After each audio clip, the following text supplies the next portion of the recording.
Hi, everybody. Welcome to another Chai Pakoda reading Adda at the long weekend of LiteratureS 2021 with the theme of belonging beyond borders. The long weekend is brought to you by 11 partnering European countries, the European Union, and Belong. I am Tara Khandelwal. I'm the founder of storytelling platform Bound. I'm a podcaster. My author interview podcast is trending in 19 countries, and I've been a book editor for the last 10 years. I'm really excited to be part of this session and interview today the prolific Irish writer Micheál Ó Conghaile. I hope I pronounced your name correctly. I've been practicing a lot. do let me know if I need to improve. Yeah, you had a good teacher, I think. Micheál has published poetry, short stories, novels, plays, novellas. He's also done a lot of translation work and he has edited several books. He is the founder of the publishing company Cló Iar-Chonnacht in 1985. And in 1997, the Irish American Cultural Institute awarded him the Butler Literary Award. In 1998, he was elected to Aosdána for his outstanding contribution to arts in Ireland, and his works have been translated into many, many languages. So, welcome. Thank you. So, we're going to begin the session with a very special reading from you. I can't wait to hear it, and I'm sure the audience can't wait as well. Thank you very much, and thank you for your invitation. And it's great to participate in this program. I'm nearly 60 years old now, and I've been writing for a long time, since I was maybe 11, 12, 14, 15. So I started very young, very early. I write novels, short stories, etc. So I will begin with a reading. As you said, I write in Irish. Irish is my first language. I remember not being able to speak English. And the way I remember so clearly not to be able to speak English is we used to have cousins coming from Galway City and from London to stay with us in the summer when we were kids, 3, 4 years old. And I remember they spoke English and we spoke Irish. And, I had no English, but kids got on and played with each other as they do, even if they don't speak the same language. So Irish is my first language and I write in Irish. So I would begin with reading in Irish. I will read maybe just two paragraphs just to give your audience a flavor of the Irish language, because most of them might not have heard it before and it's very different from the English. And then I will read maybe half of a short story in English. So this is from the book Untitled Chapter, The Man Who Exploded, published about 20 years ago or so. And this is a coming out story called Ahir in Irish, or Father. Ahir. Ken chuie meach samsa ki the yonin, heiste me in joto, ma nach wak me ma ahir queen, hana iria. Iria. Fiona Mari Muwaher se tempiste, nei mi revision, diod ni queencha, govistumsa. Tam kent nar queen, ma bemische a harin on droshgel chuige. But me freshen a be in the ocherd, an ama fad. Lehanta bakge u na socherde. Ni lagu en chore bij de armsa, a gewoon van leis. Beëerd mag het jarige, agus jarige mowahed mag het dunkelige, a jumper on honra, agus arinje na socherde socherde. Wie a koersene een weile, let showed om het jafulige, ach ben niet stuurde kind, choersi timpel on tie. Soort tischkent evi aan, kennar doru macht dierige, Gurmische ebar fannacht tív le maher, or ba mé bolge, an tein dinne a vir sa meile o chean na bliana. Tjene an fa wo me bennach kinte, nart ni is djoor waan, kos han kam in noos a hua. Niech ni leidjen salus fekkelach an lei kebie. Ni ruthatje e napkin hoke, viel mor heidje foelnes. Wie se aanstien hele schuurte.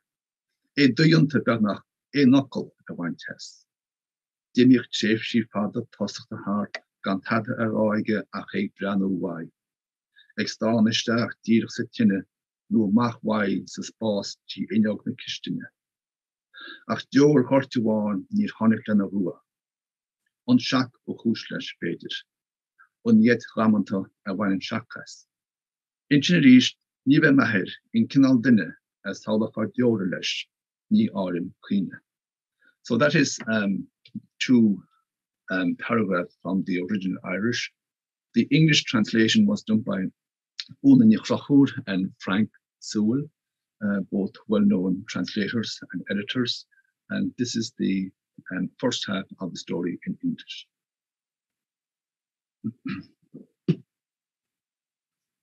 Father. Once I had told him, how was I supposed to know what to do? I had never seen my father crying before, never. Even when Mum died 9 months ago in the accident, he never cried as far as I know. I'm sure of it, because it was me who brought him the bad news. And I was there the whole time, right up to the funeral and afterwards. It was my job to stay with him.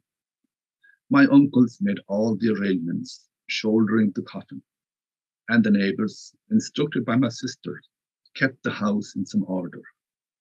But there was a sort of understanding, unspoken mind you, that it was best if I stayed with Dad, since I was the youngest, the only one still at home all year round. That's how I'm nearly sure he never shed a tear. Not in broad daylight anyway. He didn't even need a hanky, unless it was to blow his nose. Sure, he was all over the place. You could hardly get a word out of him. Long silences would go by, while he just stared out into the fire or out the kitchen window. But there were no tears. Maybe it was the shock, the terrible news to his system. But then again, you wouldn't really associate tears or crying with someone like my father. That's why I was taken aback, mortified. Not just the crying, but the way he cried. In fact, you couldn't really call it crying. It was more like something between a groan and a sob, stuck deep in his throat. A muffled pain sigh of revulsion, or so it sounded. It only lasted a few moments. And from the way he stopped so suddenly, you would think that he had swallowed it down like a big, foul-tasting pill you had to take on doctor's orders. He didn't even look at me, except for a stray, watery glance that scurried by when I told him. Afterwards, it was like he was trying to hide his face away, or half away from me. It should have been easier for him somehow, but not for me. There was no way I could look at him in the face for all I wanted to. So while he did it about, I sat there like a statue, with nothing left in me but my body heat. The breath was knocked out of both of us. Then I realized that even his mother cry was better than this silence. You could try to do something, maybe about a cry, if it was out there, but a deadly silence was abstract and threatening, as long, drawn out and painful as a birth. But of what?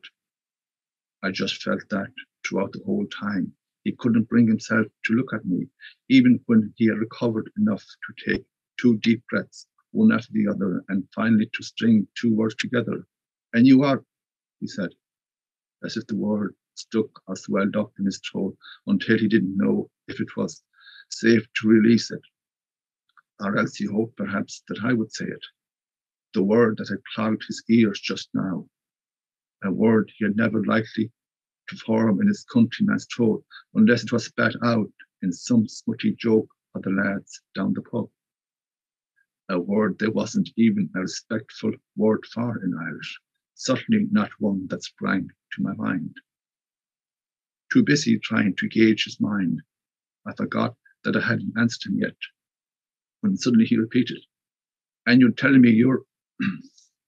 "Yes," I said, half consciously interrupting him with a resting smile, similar to his, unsure whether he was going to finish his sentence this time or not. "Yes," I repeated quickly, as though the word might run and hide from me, trying for a second to make up for the empty silence. God save us, he said. Holy Son of God, save us. The word came out as though he had to drag them one by one from Mexico. It seemed for a moment like he would have said more, something at least, if there had been a ready-made answer, a platitude handy, some string of words to pluck from the silence. See that now, he groaned, taking a deep sniff out of the kitchen air and blowing it out again with force. Do you see that now? He grabbed the cold bucket and opened the range on top of the fire.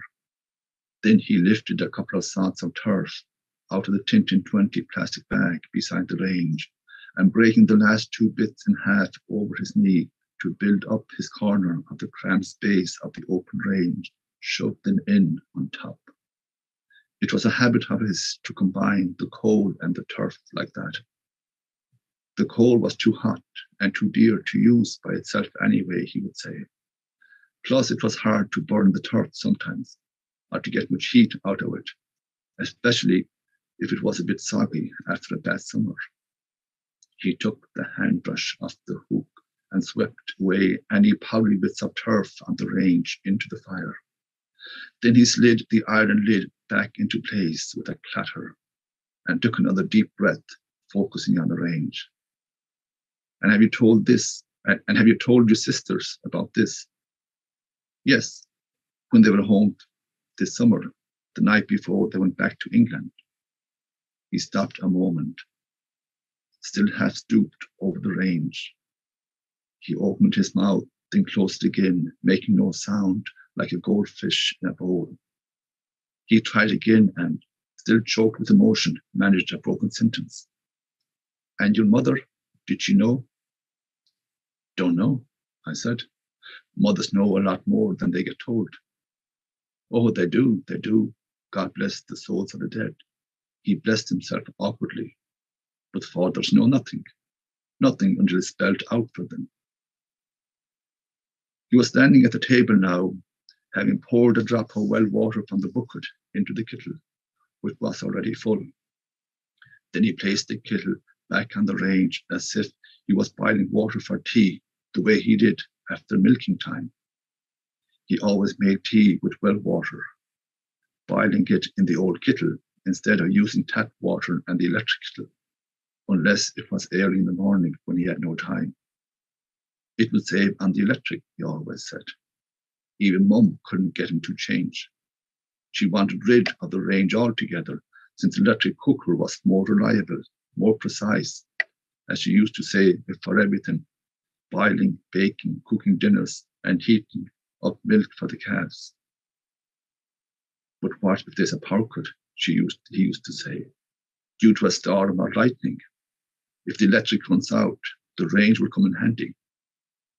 And any time it happened, he would turn to us delighted and say, aren't you glad now of the old range? He lifted the poker, opened the top door of the range and plunged the poker in to stir up the fire, trying to draw some flame from the depths. When the embers didn't respond very well, he turned the knob on top of the range somewhat clumsily, making the chimney suck up the flame. He poked the fire another couple of times, a bit deeper, trying to let the air through. Soon there were flames dancing, blue and red, licking the dark sods and fizzing and flitting over the hard coal, shyly at first, but growing in courage and strength. He closed the door with a deep thud, turning the knob firmly with his left hand, and he put the poker back in the corner. And what about Jimmy Bug's daughter Sheila? He asked suddenly, as if surprised he hadn't thought of this earlier. Weren't you going out with her a few years ago? He said, a hint of hope rising in his voice. Yes, sort of, I stammered.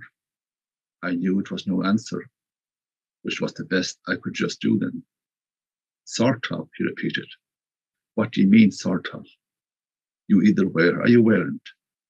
Wasn't she coming around here for a year and God knows how long after that? Sure, she left Thomasine Tom Mary to go out with you, didn't she?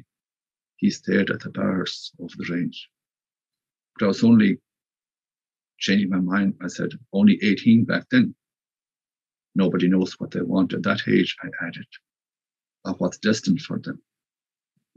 But they do at 22, it seems. They think they know it all at 22, he said. I'm afraid it's not that simple, I said, surprising myself at going so far. Sure, it's not simple, anything but. He pushed the kettle aside and opened the top of the range again, as if he was checking to see the fire was still lit. It was. I went out with her because I didn't know. I didn't know what to do because all the other lads had a girl. So you? I asked her in the first place because I had to take someone to the depths. Everyone was taking some girl or other.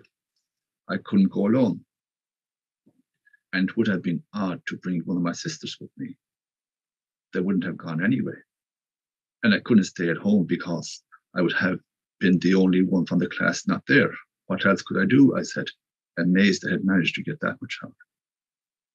How do I know what you should have done? Couldn't you just be like everyone else or stay at home?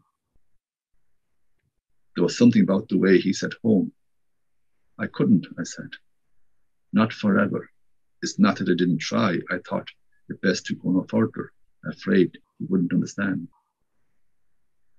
So that's what brings you up to Dublin so much, he said, glad to have worked that much out for himself. Yes, I suppose, I answered. What else could I say? And we were all convinced you had a woman up there.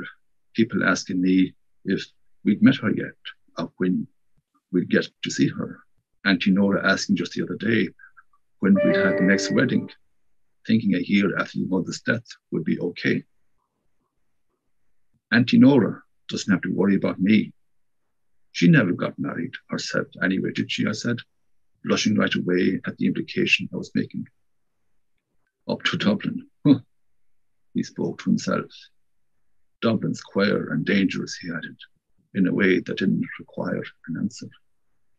He turned around, his back to the range, and shuffled over to the kitchen table. Then he tilted the milk cooler with his two hands to pour some milk into the jug until it was nearly overflowing. Ready to get a damp cloth and clean it up if I had to, I was glad when he didn't spill so much as a drop. I felt awkward and ashamed, sitting there watching him do this, my job, usually. He poured the milk that wouldn't go into the saucepan. He poured the milk that wouldn't go into the jug, into the saucepan for the calves, and set it on the side of the range to heat up later when the cows were milk. After that, he would see to the calves themselves. He lifted the enamel milk bucket that was always set on the table rails once it was cleaned every morning after milking. Next, he gave it a good scalding with hot water from the kettle. Water boiled so long that it had the kettle singing earlier. He set the kettle with his mouth turned in, back down on the side of the range so that it wouldn't boil over with the heat. Then he swirled the scalding water around the bottom of the bucket and emptied it in one into the calf saucepan. He stretched over a bit to grab the dishcloth off the rack above the range. Then he dried the bucket and hung it up again rather carelessly, watching to see it didn't roll down on top of the range. It didn't. All at once, he straightened up as if a thought had suddenly struck him. He turned around and looked at me for a second, our eyes meeting, taking each other in. The look he gave now was different from the earlier one. The sudden, teary glance he gave me when I first told him. Now I noticed the wrinkles across his forehead, some curled, some squared off, the sharp grey hair pulled down in a fringe, the eyebrows, the eyes. What eyes? They chased away whatever daydream must go into my mind just then. They made me want to run. Those eyes that could say so much without a word. I knew then that the only way to look at a man was right in the eyes, even if it was a casual side glance on the sly. I looked away, unable to take any more, grateful that he took it upon himself to speak. He had the book tucked up under his arms the way he did when he was going out milking. And how about your health? He managed to say nervously. Is your health all right? So there is an extract from the story. Father. Thank you so much for reading that out. It's very engaging, and I read the story myself earlier, and I really, really enjoyed it. The themes of the father-son relationship and him coming out was very interesting. So I want to begin, Micheál, way back when you said that you began writing in Irish as a teenager, and you've been writing since then. So I want to know, what drew you to writing, and what were those first stories, of what was it that you first wrote? I used to, as a kid, I used to write little poems in school. I think even when I was 10, 11 years old. And then I used to read lots of books in English and in Irish. There were not that many books in Irish at the time, but as a secondary school kid, my mother used to read books by an English writer called Enid Blyton. And, they were like adventure stories. And I was impressed by them, and I tried to copy one of them once and wrote a little kind of a book in English. But I started really seriously when I went to secondary school, when I was 14, 15, etc. And most of the time, then I was writing about what I saw around me, really. The farmland, animals, people in the countryside, rural Ireland, the countryside. So I was writing mostly what I had seen around me. And I was also at the time reading people like Liam O'Flaherty, who wrote in English as well. Liam O'Flaherty from the Aran Islands. I come from an island, and he came from an island too, a much bigger island. And I was kind of impressed by his work and his style. And I suppose he would have been one of my earlier influencers. Another poet who I admired was Martin O'Geron, the poet from the Aran Islands, who also wrote in Irish. So yeah, in the beginning, I think it was themes from the environment and the countryside where I came from and the people I saw around me, basically, I think. I used to also read Enid Blyton, and the first thing that I ever wrote was also a copy of an Enid Blyton story. Yeah. So we all start out doing that. I also want to ask you about some of the themes of your work, because some of the themes, of your work have been very hard hitting, even controversial, if you want to put it like that. So you cover, themes like abortions, relationships with a large age gap, homosexuality. So I want to know, what attracts you to these topics, and how do you pick the topics that you want to write on? That's quite difficult. I would rather say that the topics pick me. I'm somebody who's very interested in society, obviously. I'm very interested in people. I'm very interested in what's happening around me. I'm interested in social issues and human rights and change and all that. And I suppose maybe then that leads me to think more about these topics, whether it's abortion or homosexuality or whatever. And also, I think most books, most great short stories, you write about people who live on the edge, as I often say when I'm writing a play, you don't put a happy family on stage because there's no drama, there's no action, there's no play. You put a family that has problems, on stage. Like one of my plays is about a transvestite living in rural Ireland, and he has no outlet. He wants to wear women's clothes and all that. And, how would a family deal with that when they find out that their son is into dressing up like women in rural countryside 20, 30 years ago? And Ireland has changed a lot, So these things I think about, obviously, and I'm trying to focus on people, I think, living on the edge or living on the margin of society who are not on the mainstream. and who are forced to think about these things because, you know, it is part of their lives. Even though most people mightn't think about them at all, and they don't affect, you know, the ordinary people, if there's such a thing as ordinary people, because what is ordinary for one person is not, you know, is not ordinary for the next person. So in general,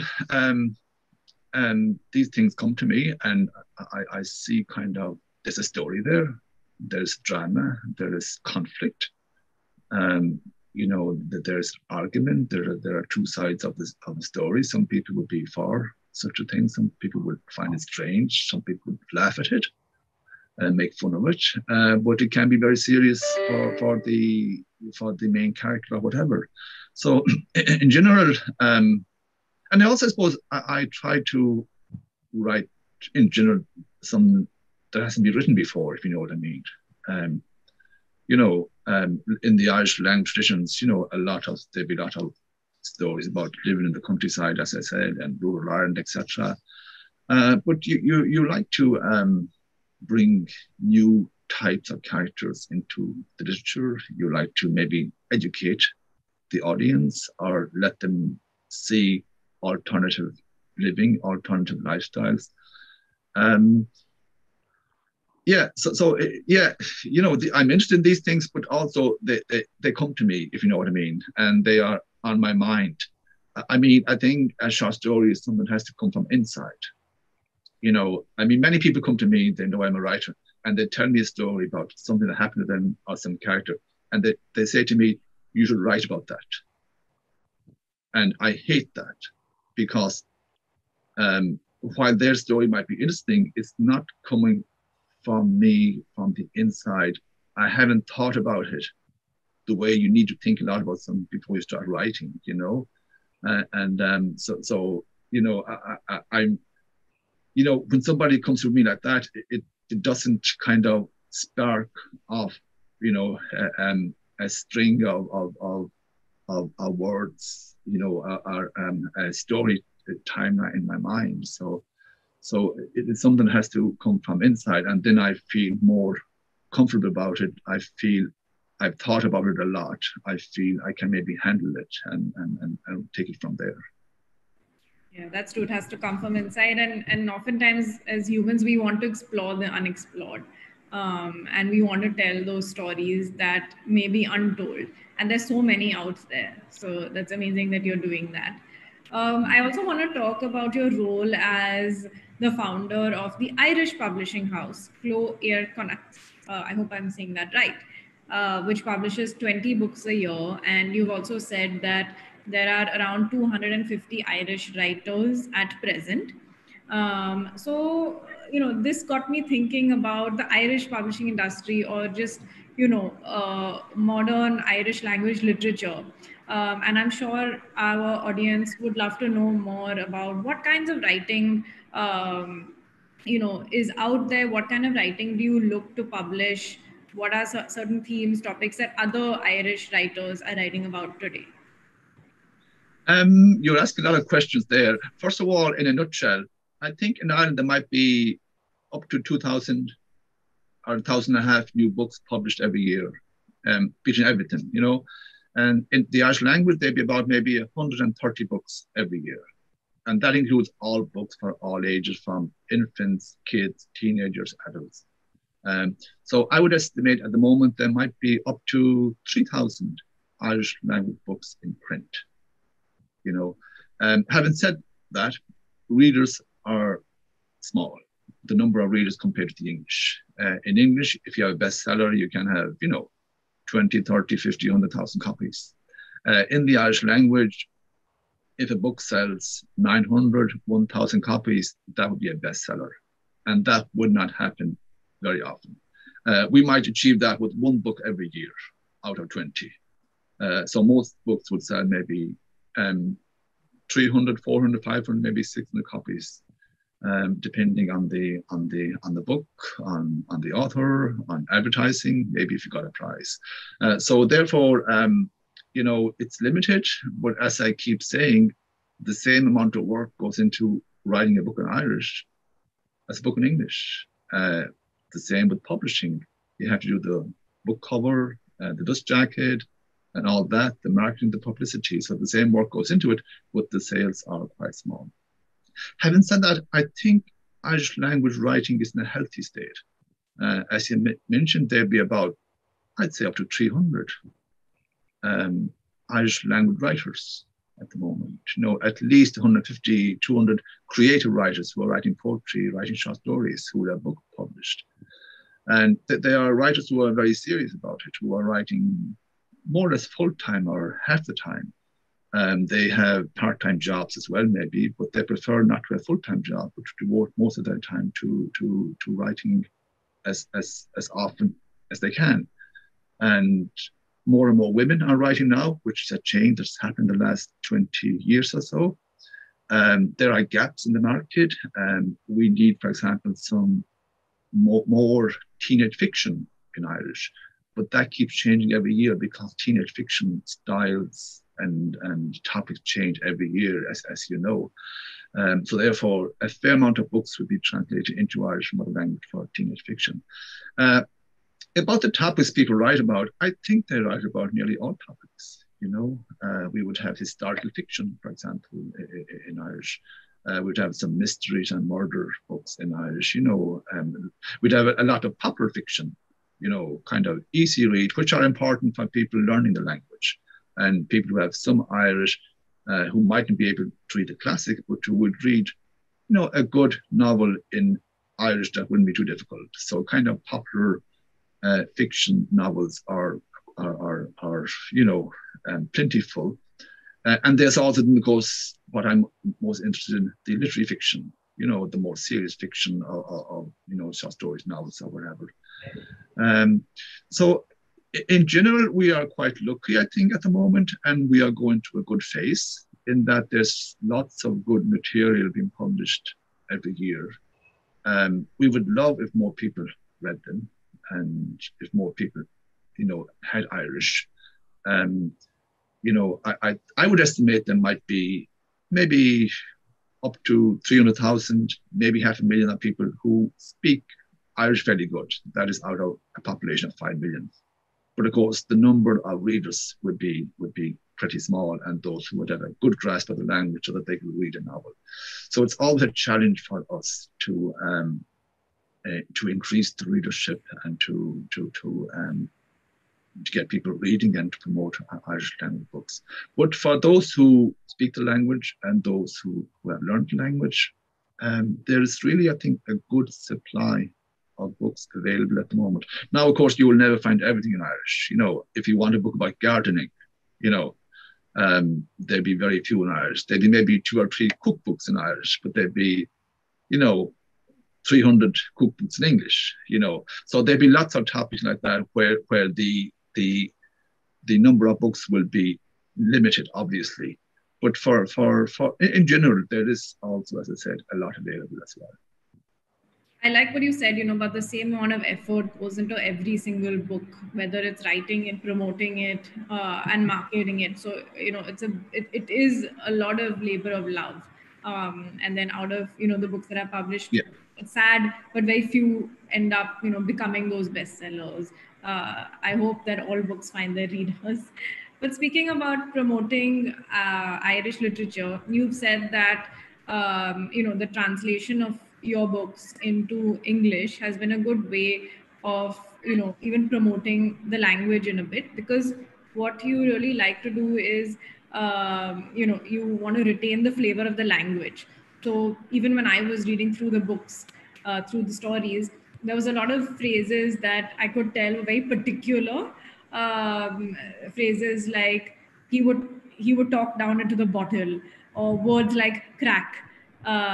So I found that very interesting. So could you tell us a little bit more about how has your experience been, when your books have gotten translated, and do things get lost in translation? Yes, things get lost in translation. However, I think good translators will work very hard to make sure a translation is more or less as good as the original. So you will lose out a little bit here and there, but you can also gain. You can gain in translation as well. And I would like to think that some of our books have gained in translation. I try to do myself when I'm translating a play from English into Irish. I try to make it richer where possible. It's like swings and roundabouts. So you're going to lose a little bit here and there.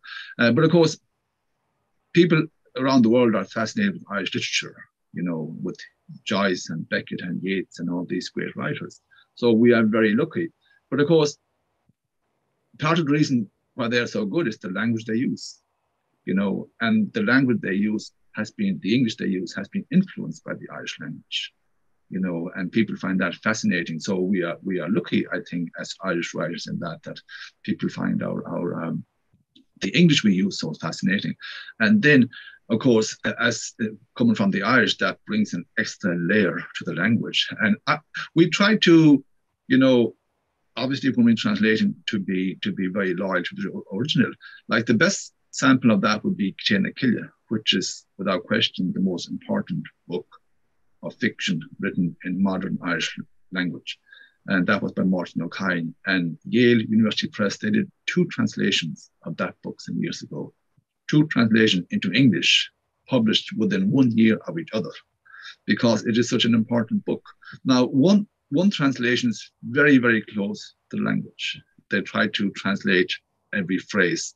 And a lot of the phrases would have echoes of, they might have echoes from folklore or Shonnacle or proverbs, or places in Ireland, mythology and all that. And it can be very, very hard to bring that with you into another language, because half a phrase can echo so many things for the native Irish language reader that would be possibly lost in the translation. But you just have to try to work at it. And one translation, Graveyard Play, is very close to the original. However, the other translation by Alan Titley is more open, and he did what O'Kane did when he wrote in Irish. He kind of tries to recreate a type of English that is international, drawn words from all sorts of English spoken in different places, in his translation. And in a way, that is what O'Kane did 50 years earlier when he wrote the book in Irish, because he took words from the Bible. He took words from Scottish Gaelic. He took words from Middle Irish, from Old Irish, and put them into his contemporary at the time Irish language novel. And I think a writer is always mining, as they say. You're digging for words and looking for words and recycling them. And so you can be very creative with the language you use in any language. And it is part of the responsibility of the translator to do that. Like I've translated many plays into Irish, mostly by Martin McDonagh, but lately Samuel Beckett, Happy Days, Land for Summer. They're very, very different. But I try to bring to them something new and something that's kind of, fizzing and moving in the language I bring them to. And I would hope that, of course, other people do the same when they translate from Irish into other languages. Yeah, that's very interesting. And I'm sure that, the books that you mentioned, translation scholars will have a lot to learn. I find translation very fascinating myself, just because of this whole topic, getting lost in translation and how closely you stick to the original. So, yeah, of course. And of course, I often say, where would we be without translations? Oh, yeah. Like I read only English and Irish, so I have read German writers in English, French writers, Spanish writers, people from all over the world, and I would not be able to read them if there were no translations. And that works in every language for every reader. Yeah, even in India, there's much more of a push nowadays for translations into English from other languages. And those are some of the stories that are most fascinating because they uncover, folk tales, myths that you would never have heard of. But coming to your writing routine, I'm always fascinated with writers' writing routines. You've written so much. It must take so much creativity and effort. So, what is your writing routine like? That is the problem. I don't have a routine most of the time. and I can get lazy, etc. My best routine is to go away somewhere else. Even though I live alone in a house in the countryside, you would not find a quieter place to write. And I know every other writer in the world might kill for it. But I do a fair amount of writing at home. But I find it hard to have a routine, I must say. But what I like to do is travel. I might go to Spain for 2 weeks, and I might write every day for 3 or 4 hours, you know. And that is when I'm writing at my best.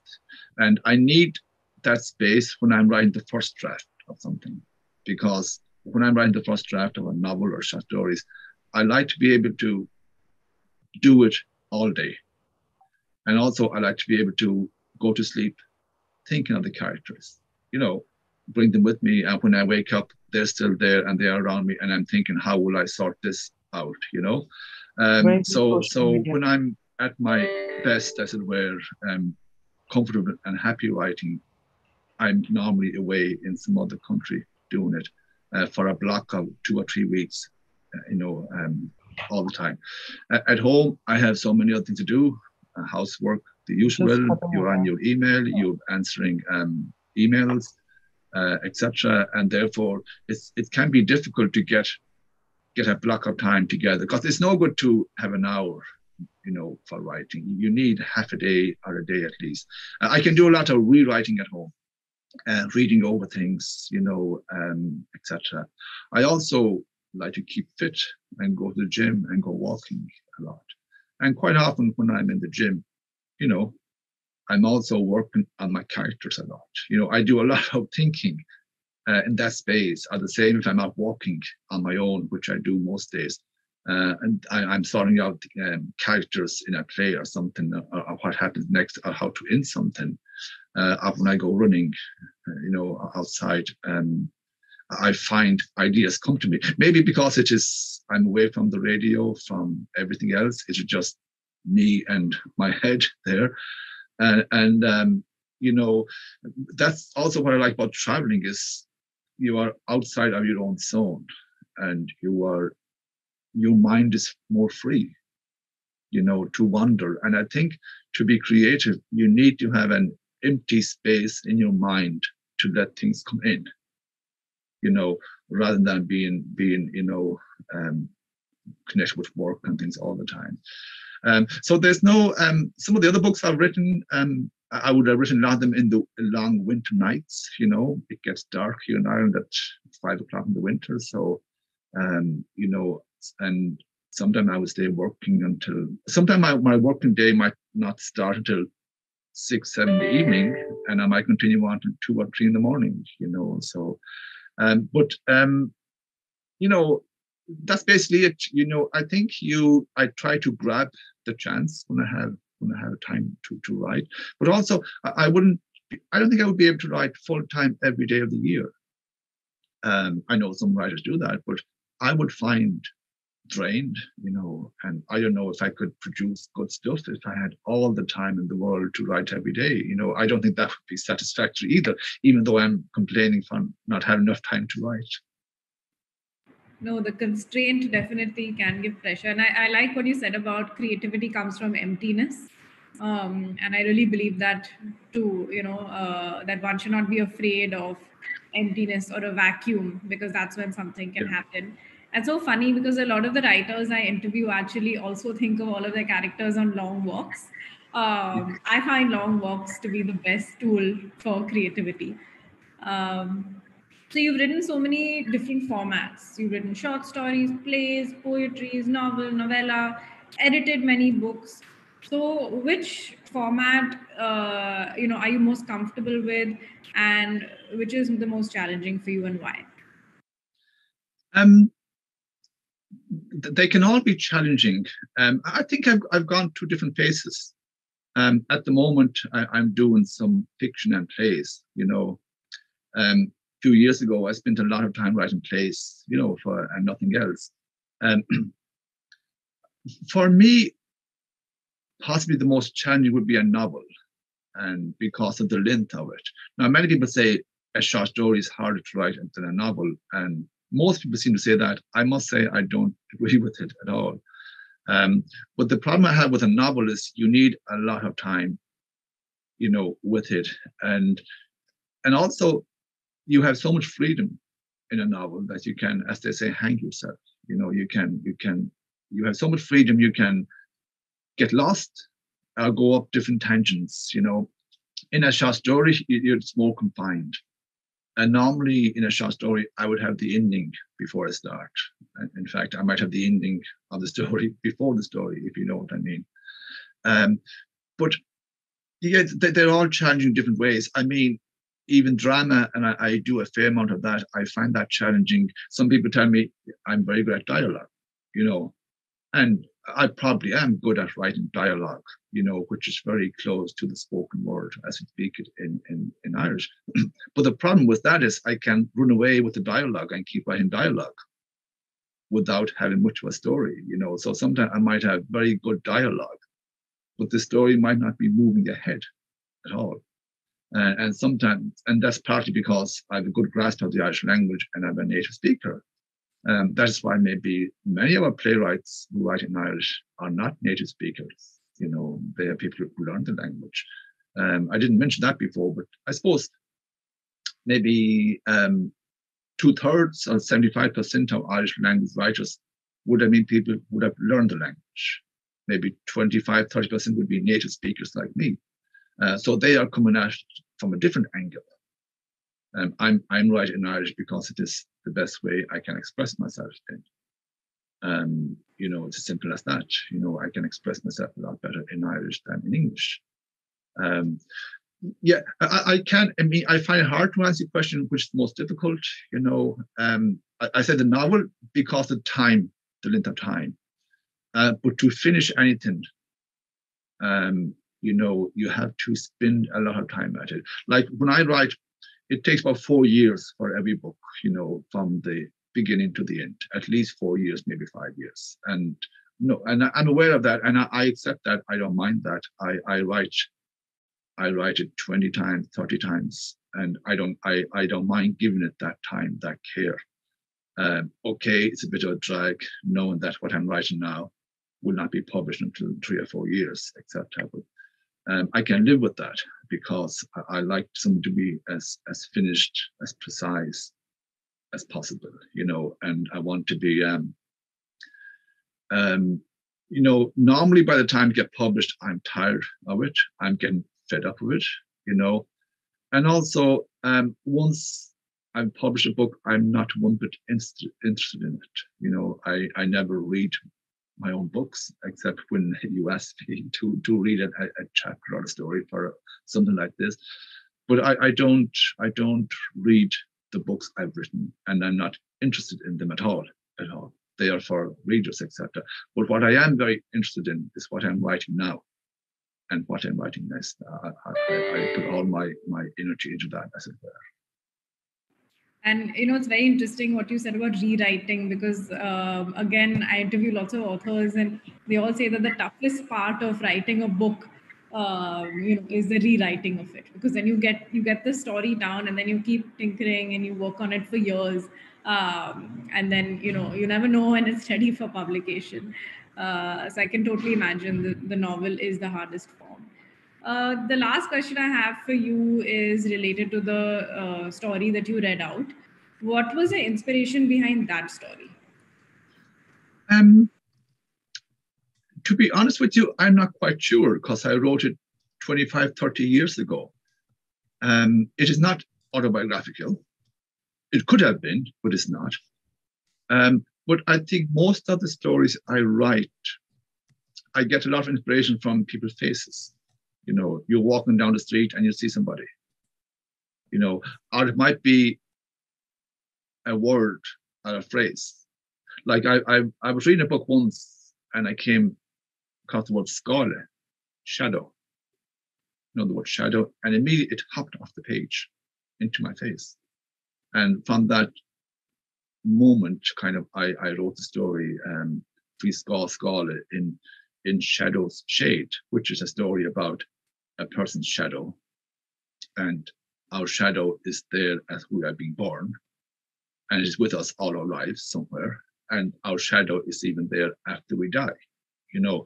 So I was able to write a story about this world, as it were. But normally I get stories from people's faces, and normally people in a crowd, maybe in a restaurant.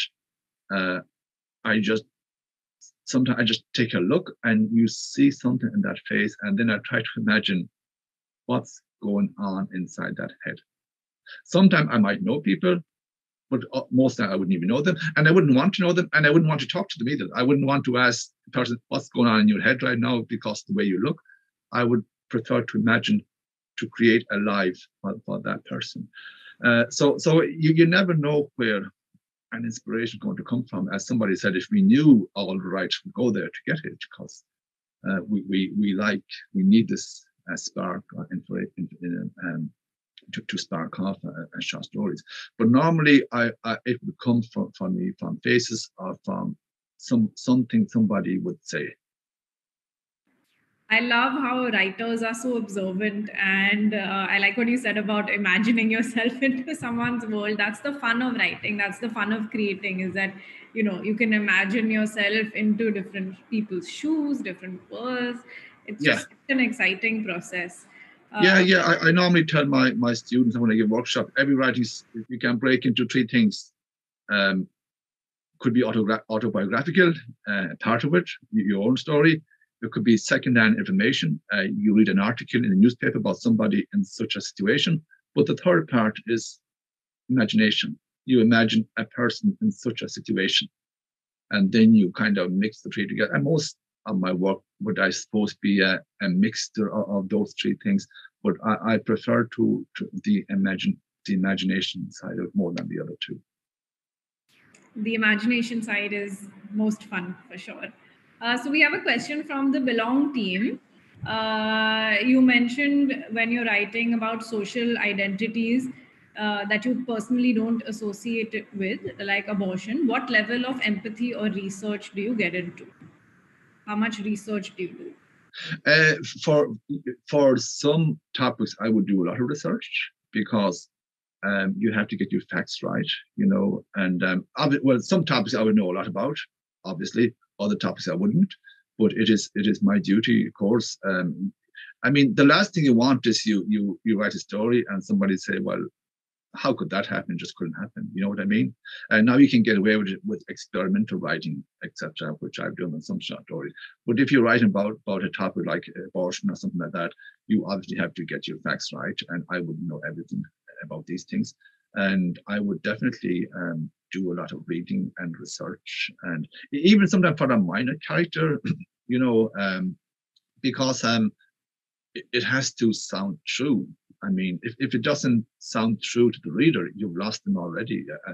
You know, they come across something and they say, no, this can't be, you know, and you've lost them. So you know, for a certain, like at the moment, I'm trying to write either a play or a novella. I'm not sure yet, about a lady who immigrated from Ireland 150 years ago. There's a big tragedy in her life. She lost four brothers in a drowning accident, but she lived in America. So I'm trying to recreate her mind as she lived in America while her brothers were drowned at home. So therefore, I have to do a lot of search about Boston in the US, where she lived in the 1850s, you know, 150 years ago. So for this sort of play or novel, I will obviously have to do some serious research about life there at the time, and indeed life in Connemara at the time as well. Now I'm pretty familiar with that because I kind of know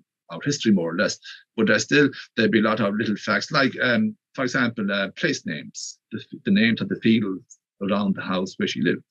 I have to get that right, obviously, and the names of all the little roads and the hills in where she lived. So there is a certain amount of research that you have to do, and you have to get right.